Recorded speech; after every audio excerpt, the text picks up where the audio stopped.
Алла кимди колдойт экен? Кудай деген бул өзү эмне экен? Доордун талабы, Кудай, Аллах суранып, тиленип эле отурган, ыйлаган адамга берет бекен? Же бай бийдин жанында бекен? Же кедей кембагалдын жанында бекен? Жок. Ал чындыктын жанында экен. Чыныгы ишти кылган адамдын жанында экен аны колдойт экен. Чыныгы сөздү сүйлөгөн адамды колдойт экен. Көрсө Аллах, Алам өзү чындык экен. Ал өзү ак экен. Ошентип Меккеге барганда деле, медреседе окуганда деле, мечитке барганда деле, орозо кармаганда деле Аллах жок экен. Тетирсинче чындык үчүн баатырлар баш алган.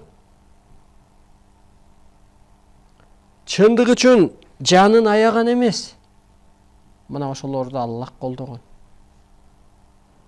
Керек болсо өлтүргөн деп айтсак болот да. Чындык үчүн күрөшкөн.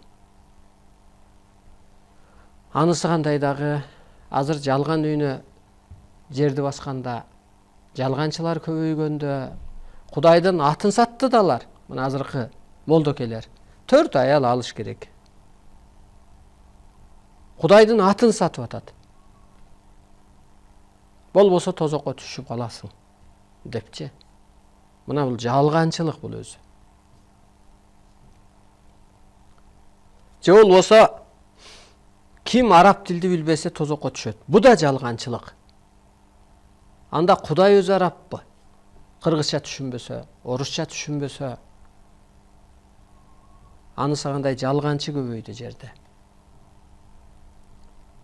Жалган окуу жайлар көбөйдү, жалган адамдар көбөйдү. Анан ушундай мезгилде кыргыз элинин жан дүйнөсү ааламга жарактуу жөнөкөй болгондуктан кыргыз элине ааламдан түш аян катары, байланышада катары кабар, сунуш, талап, тапшырма түштү. Келиңиздер мына чындыкты издейли. Мына чындык. Чындык бул Кудай деп элестетели. Мына бүгүнкү күнгө чейин биринчи чындыкты таап алалы бизчи. Дегиле жашоодо жашаш үчүн биз чындыкты табышыбыз керек. Ааламды, Кудайды, жанды табышыбыз керек. Анан ошого жараша иш кылышыбыз керек да. Же болбосо тегиңди тааны. Анан тегиңге жараша түптөлөсүң да. Мына